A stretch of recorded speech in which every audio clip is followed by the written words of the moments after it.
मैं आज उस वाक़ये का हाल सुनाता हूँ। तुम शायद ये कहो कि मैं अपने आप को धोखा दे रहा हूँ। लेकिन तुमने कभी इस बात का तो मुशाहिदा किया होगा कि वो शख्स जो जिंदगी से मोहब्बत करता है, कभी-कभी ऐसी हरकतें भी कर बैठता है, जिनसे सर्दमहरी और जिंदगी से नफरत टपकती है। इसकी वजह यह है कि उसको जिंदगी ने कुछ ऐसी ईज़ा पहुंचाई है कि वो जिंदगी की ख्वाहिश को घोंटकर उससे दूर भागने लगता है और अपने गोशायाफियत में उसकी राहों को भूल जाता है। लेकिन उसकी मोहब्बत कभी मर नहीं सकती और उसकी आँख ख्वाबों के खंडरात की तह में अंदर ही सुलगती रहती है।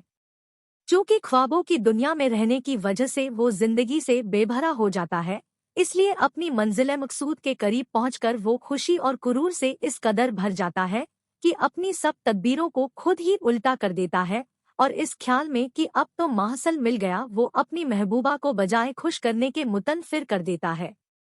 बस यही मेरे साथ भी हुआ। अब अपनी जिंदगी के हालात दोहराने से क्या हासिल?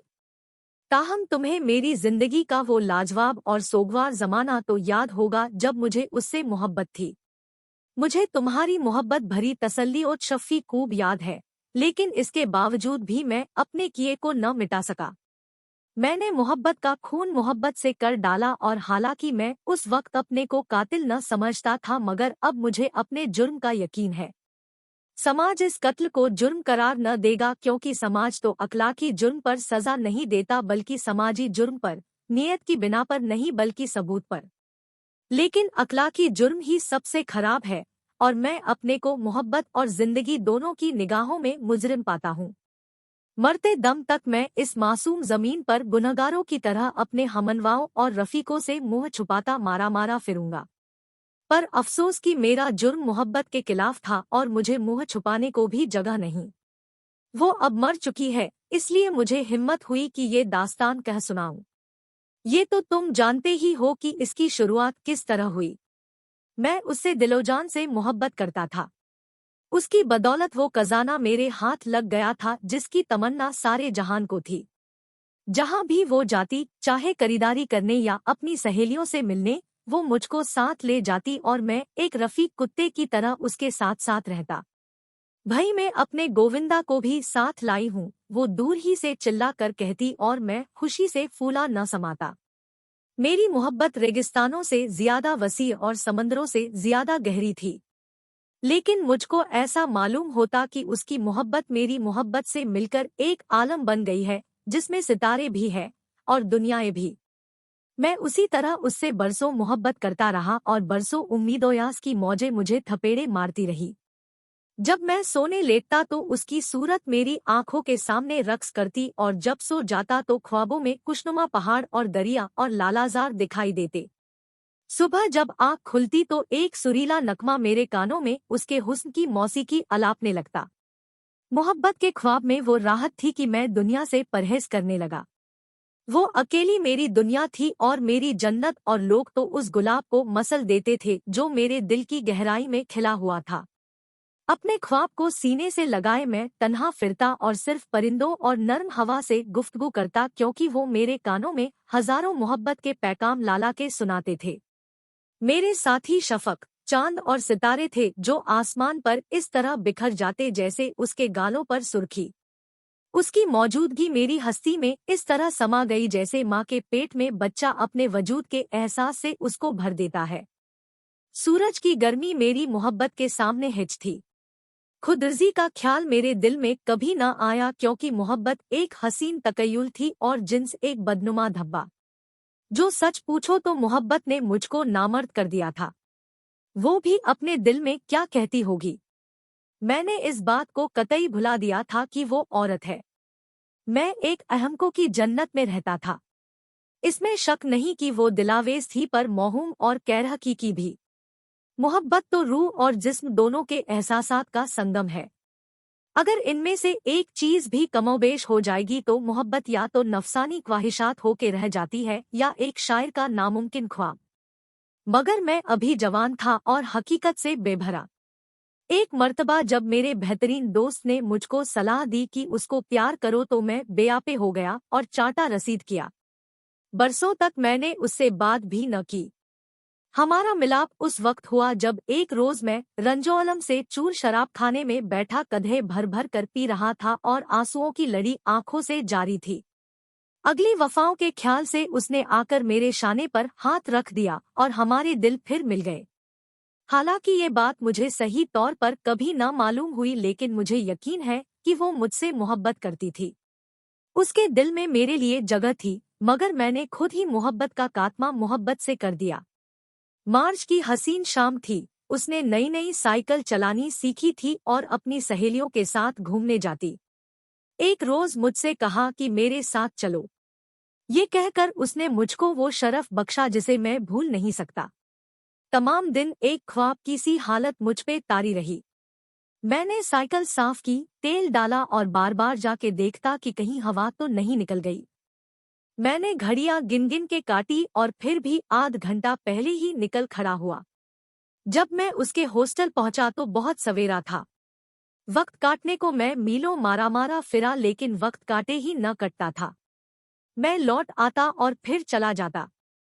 लम्हे सब्र-ए-यूबी की तरह गुजर रहे थे। आखिरकार वो आ ही गई और शर्माई हुई हंसी हंसहंस के साइकिल पर बैठी। शुरू शुरू में तो वो खुद ही के एहसास से डरती रही, लेकिन जब हम सुनसान सड़क पर पहुंच गए तो उसका डर निकल गया। तुम तो बड़ी अच्छी साइकिल चलाती हो, मैंने कहा। नहीं, अभी तो डर लगता है, मगर आज नहीं गिरूंगी, तुम बचा लोगे। ये कहकर उसने मेरी तरफ देखा। उसकी बड़ी बड़ी खूबसूरत आंखों में नरमी थी, मुझ पर भरोसे और एतिमाद का यकीन। मैं ये समझा कि मोहब्बत थी। अगर नहीं भी थी तो क्या, मैं जब तक जीऊंगा ये ख्याल मेरे दिल में पोशीदा रोशनी की तरह छिपा रहेगा और कोई भी इसकी शम को गुल नहीं कर सकता। मैं इस तरह खुशी से फूल गया जैसे मैंने उसके दिल पर काबू पा लिया है और नाज़ा हूँ। इस गुरूर से मैं खुद अपनी निगाह में खुशकिस्मत मालूम होने लगा। थोड़ी देर के बाद वो थक गई। हम पार्क में से गुजर रहे थे और उसने कहा कि आओ बैठ जाए। सूरज गुरूब हो रहा था और उसके शोख रंग आसमान पर बिखरे हुए थे। साइकिलें जमीन पर रख के हम एक विलायती मटर के तख्ते के पास बैठ गए। वो प्यार और नरमी से बातें करती रही और मैं हर लफ्ज को जो उसके मुंह से झड़ता ओस और शहद की तरह पीता रहा। मुझे याद नहीं कि उसने क्या क्या बातें की। मुझे ये भी याद नहीं कि मौजूद सुखन क्या था। पर अभी तक उसकी गुलाबी साड़ी का रंग मुझे याद है, उसकी उंगलियों की नज़ाकत और विलायती मटर की मस्ती भरी महक। मेरा दिल उसके कदमों पे था और मेरी रूह इस तरह उसकी तरफ बह रही थी जैसे पानी के चश्मे चट्टानों से निकलकर एक अमीर झील में खो जाते हैं। जब मैं मरूं तो मुझे गुलाबी कपड़ों में दफन करना और बहुत से विलायती मटर के फूल मेरे ऊपर डाल देना, उसने अफसुर्दगी और जज्बे से कहा। मेरा दिल दर्द से सिमट कर एक जिंदान मालूम होने लगा। मेरी आंखों के सामने वो जमाना आ गया जब वो मेरे पास न होगी और मैं अकेला हूँगा। ये ख्याल एक तीर की तरह से मेरे जिगर के पार हो गया। आम के दरख्त में एक कोयल दर्द से यकायक कूकी और उसके साथ ही साथ एक मोर की दर्दंगेज झंकार सुनाई दी। ऐसी बातें तो मुंह से न निकालो। न तुम मौत के लिए हो न मौत तुम्हारे लिए। एक कमगी मुस्कुराहट उसके चेहरा पे फैल गई और मेरा दिल दुनिया के सब गुलाबों और विलायती मटर के फूलों की मोहब्बत से भर आया। फिर अदा से वो कोहनियों के बल लेट गई और मेरी तरफ देखा। मेरी आंखें उन हसीन आंखों की चशमक से चकाचौंध हो गई। उस वक्त वो आंखें मोहब्बत के दो समंदरों की तरह की थी, जिनकी सतह की वुसअत निगाह की जद से बाहर थी और उनकी गहराई आंखों की रोशनी से पोशीदा। उन समंदरों में दो मौजें बैक वक्त बल खाती हुई उठीं, एक दूसरे से टकराईं और बहती हुई मेरी रूह की गहराइयों में उतर गई। मैं उस लहर के जज्बे में गिरक हो गया। वो मुझे अपनी रौ में बहा ले गई। खुशी से मेरी जबान पर मुहर लग गई। मेरा जी चाहता था कि कुछ कहूँ, कुछ करूँ, लेकिन खौफ मुझ पर तारी हो गया। मैंने अपने दिल में कहा कि मुझे अपनी मोहब्बत के इजहार करने का कोई हक नहीं। मैं अपनी मोहब्बत से डरता था। उस एक लम्हे में मैंने मौत और जिंदगी दोनों का मजा चख लिया। दोबारा फिर उसने अपना सर पीछे झुकाया और इस कदर झुकी कि सर जमीन से लग गया। उसके काले बाल हरी हरी घास पर बिखर गए और उसकी गुलाबी साड़ी ने सियाह चांद के गिर्द हाला बना लिया। उसके होंठ कांप रहे थे और उसकी आंखों में बोसे की दावत झलक उठी। मेरा दिल धड़कने लगा। खून पहले तो जोश में आया, फिर यकायक रगों में रुक गया। पर जो कुछ भी मेरी आंखों ने देखा उसका दिल ने एतबार न किया। ये कहा मेरी किस्मत की इसके होंठों को प्यार कर सकता। ये सिर्फ मेरा गुमान है, मैंने कहा। वो तो आसमान को देख रही है। मैं भी पीछे झुका और आसमान को देखने लगा। सूरज गुरूब हो चुका था और आसमान की बढ़ती हुई सियाही में एक पुरानी मस्जिद की दो टूटी हुई मीनारें दिखाई दे रही थी। किस कदर लाजवाब और रंगीन शाम है। मेरे अल्फाज सिर्फ मेरे ही कानों में गूंजे, एक लम्हा लहराए और खामोश फिजा में खो गए। वो जादू जो अभी तक हवा में मौजूद था, डूबते हुए सूरज की तरह पलकों में गायब हो गया और सिर्फ तारीकी ही तारीकी दिखाई देती थी।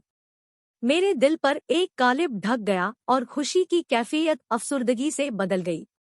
वो उठ बैठी और दूर मगरिब की बढ़ती हुई तारीकी को घूरने लगी। फिर थकी हुई आवाज से बोली, अब तो देर हो गई, चलना चाहिए। मैंने उसकी साइकिल उठा के दी और उसके बराबर बराबर चलता रहा। हम में से किसी ने बातचीत न की।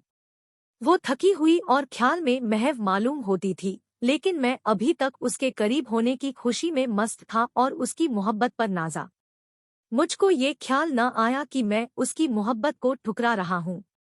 मैं जिंदगी को अपनी आकोश में लेने से डरता था, फूलों की तरह गोद में समेटने से। बजाते खुद तो इस लापरवाही में कोई बुरी बात न थी, लेकिन इसका नतीजा मोहलिक साबित हुआ। मैं एक ख्याली दुनिया में रहता था और सिर्फ इश्क की मोहब्बत में गिरफ्तार। वो जुलाई के आम की तरह पुख्ता थी, मोहब्बत के लिए तैयार। इसमें शक नहीं कि मुझे उससे मोहब्बत थी और मोहब्बत की वजह से मैंने उसे प्यार करने से परहेज किया और उसकी तरफ नफसानियत से निगाह न उठाई। वो एक फरिश्ता थी और इन दुनियावी चीजों से बालातर। इसीलिए दरअसल मेरी मोहब्बत ही ने मोहब्बत का खात्मा कर दिया। लेकिन इस वाक़ये के बाद भी हमारे ताल्लुकात कायम रहे, हालांकि वो उस कोफ्त और तकलीफ के एहसास को हरगिज़ न भूली होगी जो इसके बाइस पैदा हुई। मैं उससे अब भी उसी तरह मोहब्बत करता रहा और मोहब्बत के रंजों ही ने मुझको इंसान भी बना दिया और अज़मत का एहसास भी पैदा किया, और जब तक कि मैं दर्द-ओ-अलम सहने के काबिल रहा उस वक्त तक इंसानियत का जज्बा भी मेरे अंदर बाकी रहा।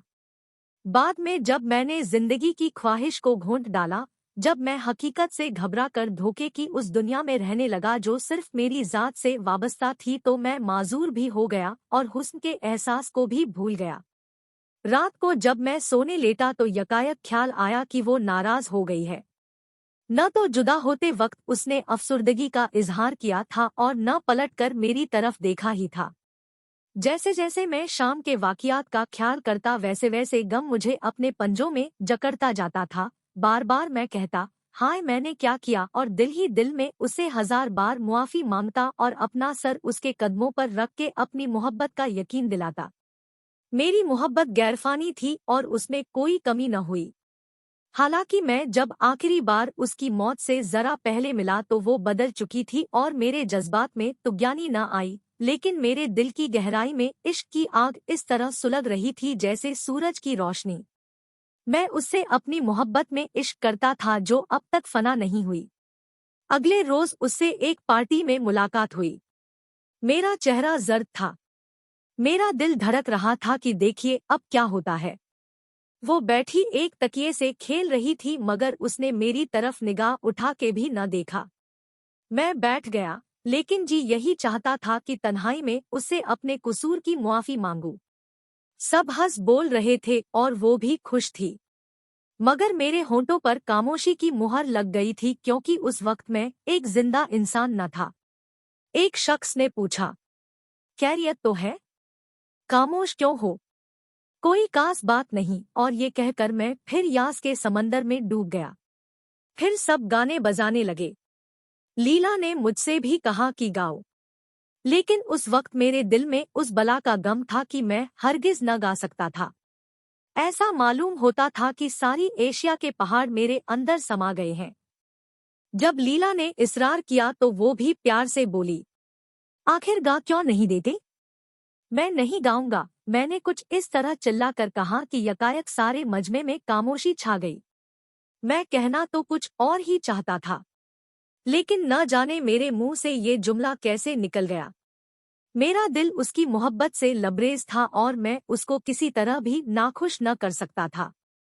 मगर उस वक्त कुछ ऐसा मालूम हुआ कि मेरी आवाज खो गई है। मेरा दिल तो कुछ कह रहा था और जबान कुछ और।